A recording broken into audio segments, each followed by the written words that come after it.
Hello there YouTube fans, Richard Lewis here with a video, and one I'm kind of making under duress. I'd certainly rather be creating a video about a more interesting topic with a broader range of appeal, something that would interest more people than this one. However, once again, I find myself embroiled in some sort of mini journalistic controversy in which there's a lot of lies being spread about me. And obviously they're being spread in an arena that I can't engage in because it's happening on Reddit. It's obviously being encouraged to happen on Reddit because that's the one area I can't engage in. And of course people are controlling the narrative to make it look like I've done things I haven't. In this instance, namely that I have routinely outed sources for stories, which of course I've never done at any point in my career, not once, in fact. Which we'll get into in a moment. But what I want to talk about right off the bat is that journalists in general, myself especially, we always find ourselves in a running battle whenever we do our jobs with the community. And for the most part, this is simply down to the fact that we're dealing with a community that doesn't understand journalism. They profess to, they know a few buzzwords, they rarely use them in the right context, but they claim to know about journalism, and their actions and the things they say and the way they behave proves to the contrary on multiple occasions. Now, I've been banging my head against this particular brick wall for a long time, pretty much in every community I've ever been part of, but for the League of Legends community specifically, when it became apparent that we were going to have problems explaining the function of journalism and the methodology of journalism, we go back to July 2013 when I wrote an opinion piece about Chaos. It was an op-ed about how when he retired for the first time, that basically he was making it look way more grandiose than it actually was, that he was making some statements that didn't really hold water, and in actual fact there wasn't really any option for him but to retire. I did this with some insider knowledge, obviously, but ultimately I don't even think that insider knowledge would necessarily be required to write an opinion piece of this nature. However, in the aftermath of that opinion piece, of course, I was attacked viciously, generally on the basis of, this is just your opinion, man. How dare you write this? This isn't journalism. What the fuck is this? Who the fuck is this? It was this long barrage of attacks about basically what is something that happens every day in mainstream journalism, what happens every day in sports journalism, happens every day in political journalism, but for some reason League of Legends has to be immune from it. The opinion piece absolutely can't happen.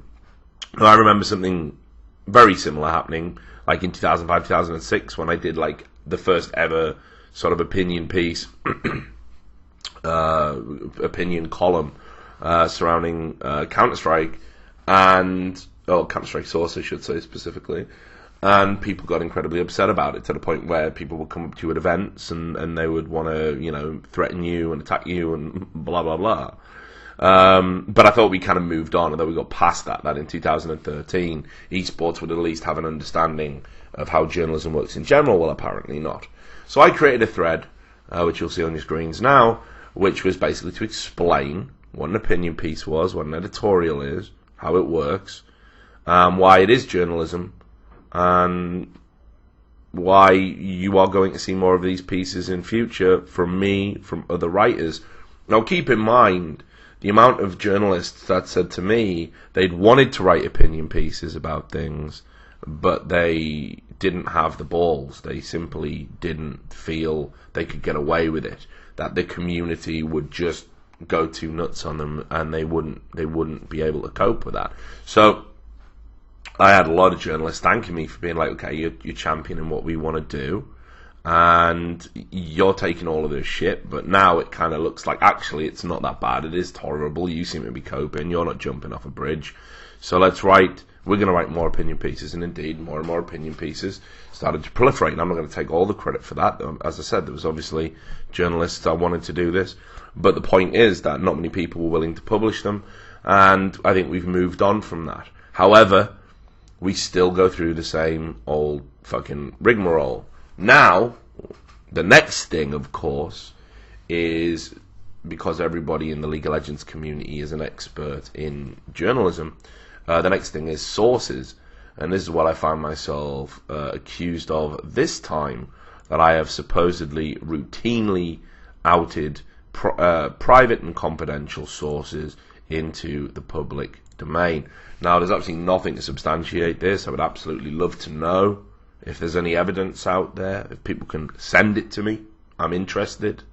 If anyone can find any examples of a source that has gone public and said Richard Lewis has burned me to the ground, if anybody can find anything, no matter how small, to substantiate these claims, I am incredibly interested to see it, because once again we exist in a time where facts are irrelevant.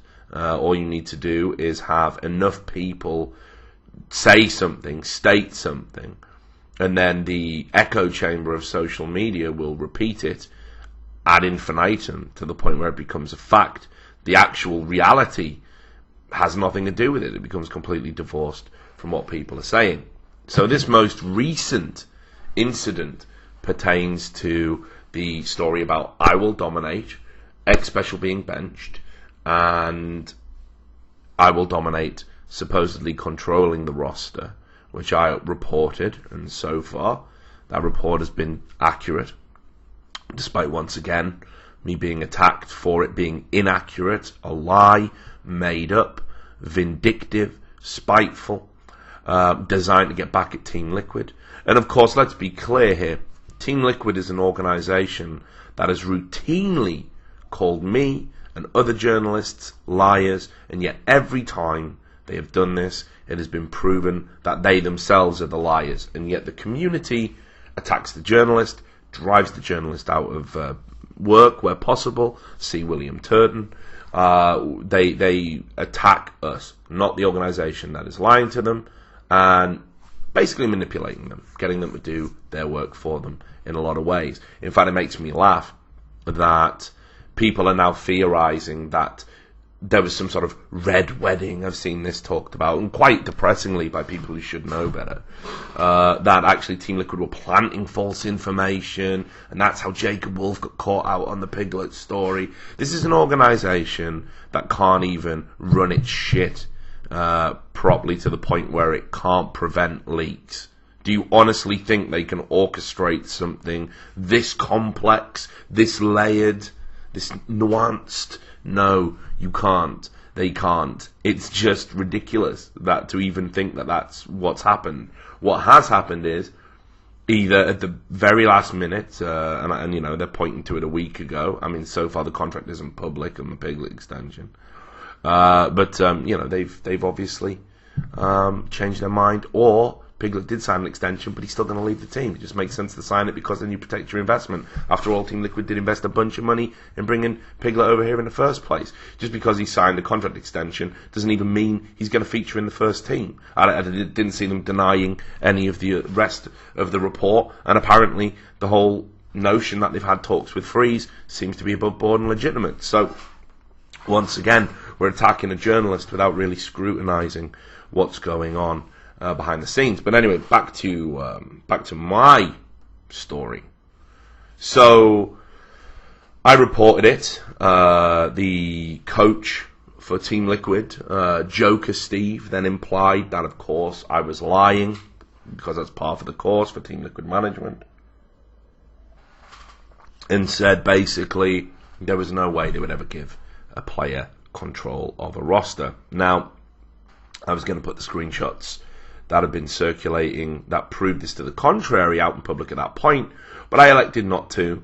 I felt it wouldn't be fair to dominate, and I sort of just relented.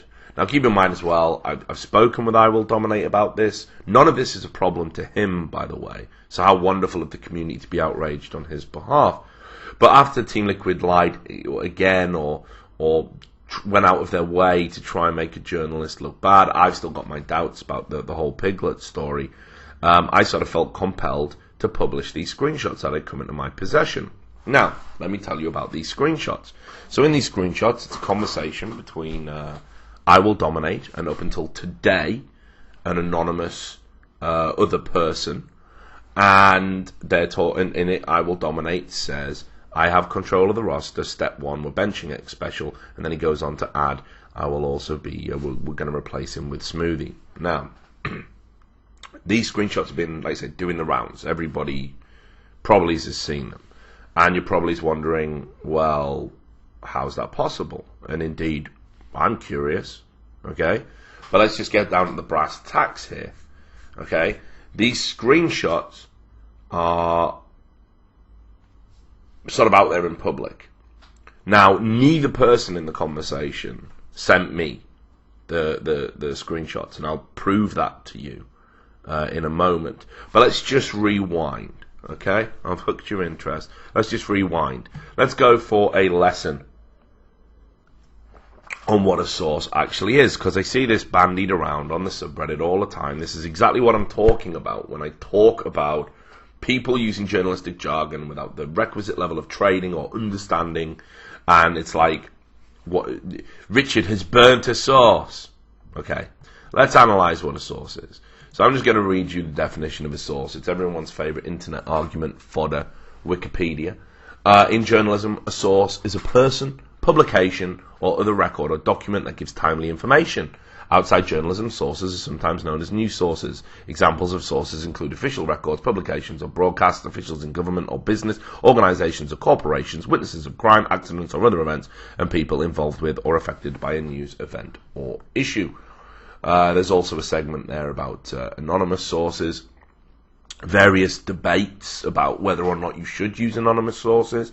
I think in esports it would be impossible to report the news without anonymous sources, because it's such a petty, vindictive and spiteful little industry populated by some of the most pathetic human beings you will ever come across, that actually anybody that went on the record to highlight even genuine wrongdoing would find themselves being penalised for doing so, as indeed I myself have found out multiple times. However, I think it's worth pointing out that in there, for all of you people who are like, oh, but how can anyone ever get reporting wrong? Fuck them. Ban the Daily Dot. Kill Jacob Wolf. Piss on his dead body. All of this ridiculous, over-the-top mob mentality bullshit. If you actually go into there, you will see several prominent publications that utilised anonymous sources and then were proven to be incorrect. I'm not even saying this is what has happened in the instance of Jacob Wolf, but if it's good enough for publications like Newsweek or the LA Times, then, you know, why the fuck are we holding esports journalists to an impossible standard? And actually, I hold myself to that impossible standard, but I think people need to be a bit more realistic. You are going to get the occasional one wrong. It happens, and when it happens, you just have to resolve to not let it happen again. That's all you can do. So, definitely worth a read. But, of course, you will notice that it explains what a source is. So, in this instance, the source would be the person that sent me the screenshots. Does anyone know who that is? No. Does anybody know who else has them? No. Did I speak to the source and say, if I make these screenshots public, can it hurt you and harm you in any way? Yes, I asked that question. I said, are these traceable to you? Yes, I asked that question. That source said, absolutely not. And that's why we used them. That's why I used them on a show. I felt comfortable putting them out in the public domain to prove that Team Liquid aren't all they seem to be when it comes to presenting themselves and their interactions with the media. Now, another thing I've also seen talked about quite extensively on the subreddit is that how it's illegal to out sources, that no journalist would ever out a source. I completely agree. That it's some sort of incredible betrayal. It's the worst. Now look, let's be clear. You don't out a source because if they come to you looking for anonymity, more often than not, they're doing so because they're violating someone else's confidence that's been placed in them. They feel morally compelled, ethically compelled to come forward to a journalist and talk about it, like whistleblowing or whatever. You also don't do it because you want to retain that source. You want to build trust and that source can give you, multiple stories over a lifetime. So that's another reason why you don't burn the source. Talking about it in these like really sort of petty, childish ways, this is not. It doesn't work like that. It's not like the source comes around to your house and you cook him dinner and you go on a date, and it doesn't work like that. Sources give you information. They ask for anonymity. You respect that request. It's businesslike. It's professional. Now, I've never outed a source in this way on any story. Not even when people have really pressurized to make me do that behind the scenes. The only people I would ever even declare a source to under that sort of pressure would be to my editor or to their legal team, because they are bound to the same ethical code I am. But let's be clear, it's an ethical code. It's not a legal code. For example, in court, you can see multiple instances, if you know your history about journalism, where journalists have been legally compelled to give up sources or face prosecution themselves. And indeed, if we all go back to, I think, 2003, people will remember the journalist Andrew Gilligan outing his source, Dr. David Kelly, who talked about how the government had sexed up a dossier to justify a war in Iraq. Dr. David Kelly was later found dead after he was outed and hounded by the media, by the government, and this is, of course, why you try and protect sources that are doing whistleblowing. That's incredibly dangerous. So, again, and just to underline the point in case you haven't followed it, Andrew Gilligan was compelled to give up that source. He had to. And the BBC refused to even stand by him on that one. So, all of that said, let's start taking a look at these specific screens, and I will now prove to you about how I haven't given up a source. So, as explained, prior to the airing of the episode of Trash Talk where we showed the screenshots, I spoke to the person that sent them to me, and they said, this is fine, there can't be any blowback from this that I can see, feel free to use them to make Team Liquid look a little bit silly or whatever. So, that's what we did. Then after the show, I had somebody come and Skype me, and there was a bunch of already sort of deleted messages on my Skype. Obviously I log into a proxy and stuff when I do Trash Talk because we get DDoSed all the time. And I was like, what's all this about? And that person was Michael Slan from Team Coast, and he basically was saying to me that the screenshots that I'd posted were taken from his Skype. And I was like, okay. And he said that it was unethical to do that. And I said that was pretty embarrassing. And I'd even left his name out publicly. But then he said, I don't care if you use it. I'm rich as fuck, dude. So, okay. Not really sure what that had to do with the conversation. Then I said, but what are you even implying? He went on to say that as far as he was concerned, his Skype must have been hacked. That's how these screenshots were out there.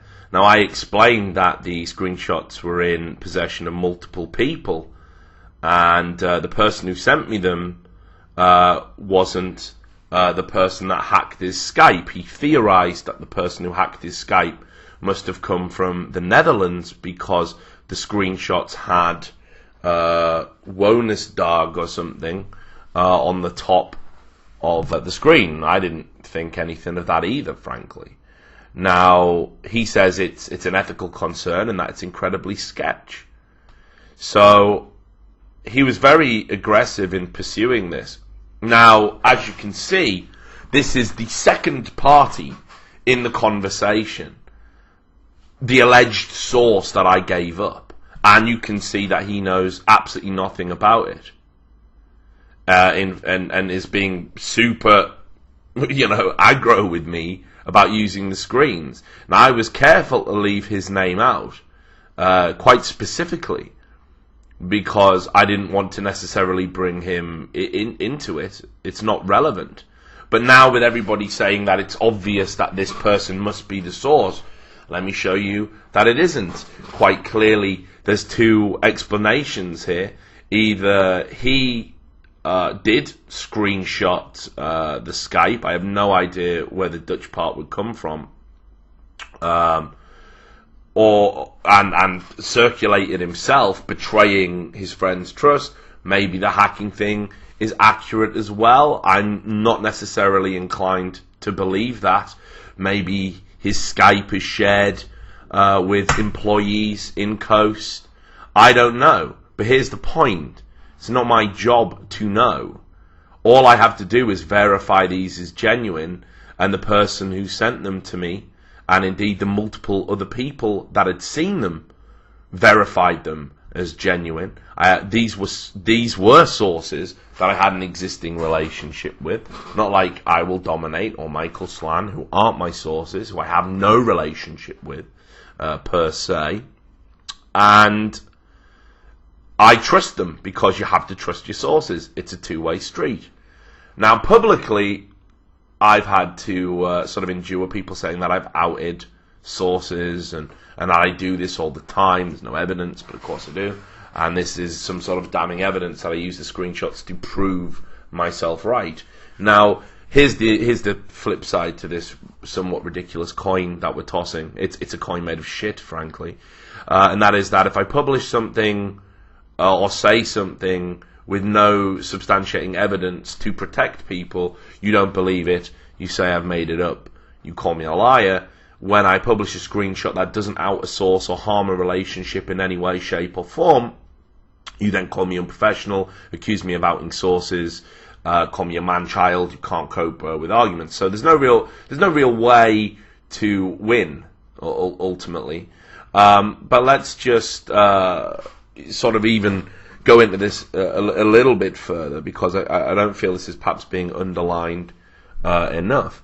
And that is that a lot of the young people in the League of Legends subreddit, whose only frame of reference about life is school or even college, are talking about how this is still a betrayal, because now I Will Dominate knows that it was Michael Slan who said these things and maybe circulated the screens. He obviously claims that's not the case. Now, that can't be my concern as a journalist. It absolutely can't. The friendships between players and personalities in the scene, I can't care about that. I have a duty to report accurate information as quickly as possible to the public. The petty treehouse bullshit of esports cannot concern me. And this is how you know the audience you're dealing with aren't informed, not just about journalism, but actually about life. People are saying, oh, but what if I Will Dominate never talks to Michael Slan again? Well, I don't give a fuck. I don't, frankly. Neither of those people are my source. Neither of those people have any relationship to me whatsoever. I don't care.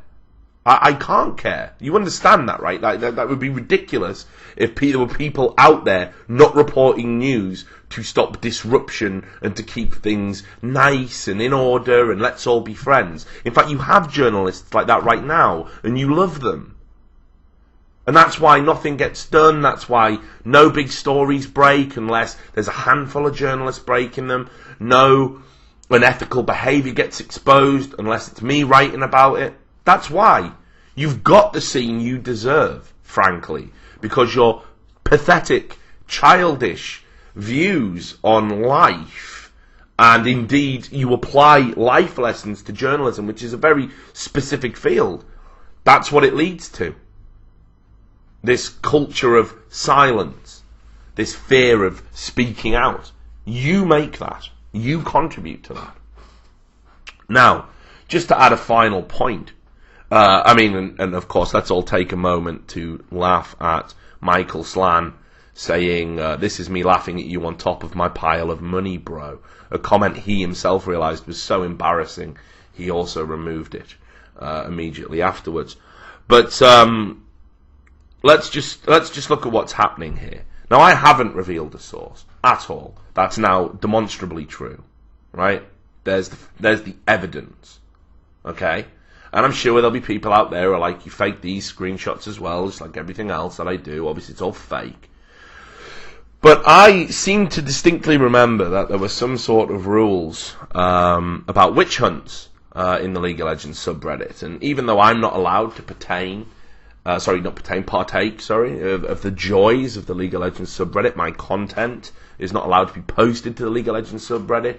Any article I'm mentioned in cannot be posted to the League of Legends subreddit. Any show that I appear on as a guest can't be posted to the League of Legends subreddit. It's weird, isn't it? How when a witch hunt starts and a bunch of stuff is said about me that isn't true, these moderators that have such a problem with the discussion of Richard Lewis allow it to flourish. And this was one of the points I made in a previous video, which is witch hunting rules are not equally applied. This is again demonstrably true. I have had several people basically go all out and tweet in public, message me privately, post on Reddit about how I have burned sources, how I have a history of doing this. This all tarnishes my reputation as a journalist. The moderators have no interest in protecting that whatsoever. In fact, you can see now from your screens here, there's a new moderator. He's only joined the team relatively recently, a chap called Reagan Drake, and he's whipping the mob up into a frenzy by stating the same lies. And of course, because I can't post on Reddit, I have no way of engaging with the narrative. I have no way of trying to subvert and deflect the lies towards truth. Can't do that. And of course, the mods are now actively encouraging this angry little mob of prepubescent liars and feeding them the lies that get them into a frothing apoplexy. Now, again, this is amazing because this is what I'm being accused of, remember. Every time I talk about the moderators in a video or on Twitter, they say I'm rallying my fans to harass them. Well, that's not true. In fact, I've yet to see any evidence whatsoever of moderator harassment. I can certainly provide my evidence of harassment, and will do so if that's what people really want to see. And you moderators, by allowing this witch hunt to take place on your subreddit, by allowing people to spread and proliferate these lies, by even engaging and repeating the lies, by not even allowing it to sort of rest, you keep posting and posting and posting about it. This is moderators, not just users, of course. This is clearly an orchestrated, move that they're doing. So I'm going to say this now. These statements need to be retracted. The moderators have a responsibility to retract them. And if this harassment, this encouraged, provoked, and orchestrated harassment continues, we're going to escalate things. Because there's no way I'm going to allow my reputation to be tarnished. I'm not going to allow people to say things that aren't true about me. I'm not going to have the subreddit used as a conduit to harass me and to make up bullshit about me and to try and again come after my job, discredit me, make my day-to-day harder. So I request at this point, because I know the moderators will watch this video, that you at least withdraw the statements that I revealed the source. I haven't done that. I'll never do that. And just to wrap up, because everybody likes to say, well, you did do it with D-Man. Again, Lee was never a source on a story. He never fed me inside information about what was going on Riot Games. We didn't have that kind of a relationship. All the people trying to portray me and Lee as good friends, you're out of touch. You go back to the Chaos editorial, and he says himself, me and Richard have had our ups and downs over the years. We were not firm friends. We just knew each other and operated in the same circles. We were both from the UK. We shared the occasional drink. As soon as you join Riot, you have to cut off ties with people like me. Me and Lee hadn't had a serious, meaningful conversation in a long, long time. So he wasn't a source. Again, look at the definition of source. He wasn't a source of a story. He did send me an email to basically show that Riot had put the kibosh on the story. And I accidentally left his name in a CC chain. That's it. That's not outing a source. That is revealing somebody sent you an email. It's not the same. That email wasn't published. It wasn't used in any journalistic work that I did. I tweeted it and said, look at this. So, never revealed a source. Never will reveal a source. I don't know why people are so intent. Well, I do actually. I do know why people are intent on having this lie spread. But it's not going to affect what I do. It's not going to change what I do. It's not going to change the level of access I have. It's not going to change the stories I break. So you can keep spreading the lies, but that's all they are. They're lies. And once again, you have been proven wrong. So I'm getting tired of these mobs coming after me and what I do. Now, on the matter of Team Liquid, there's going to be another video coming. Just to whet your appetite for that. And we're going to take a little bit of a closer look at this whole Esports Express thing, because these guys have really got my goat, and I think that needs to be talked about as well, because I'm getting sick of anonymity being used not to protect you from harassers and not to protect you from being attacked. It's actually being used to initiate attacks. It's actually being used to tear people down, and then you turn around and you go, hey bro, but my anonymity, it's got to be sacrosanct. Absolutely not. That's not going to fly with me anymore. That's bullshit. So, anyway, there we go. There's the video. You can see for yourselves. I will see you on the next one, and hopefully it's about a way more interesting topic, and we're not plowing through this bullshit again. Bye.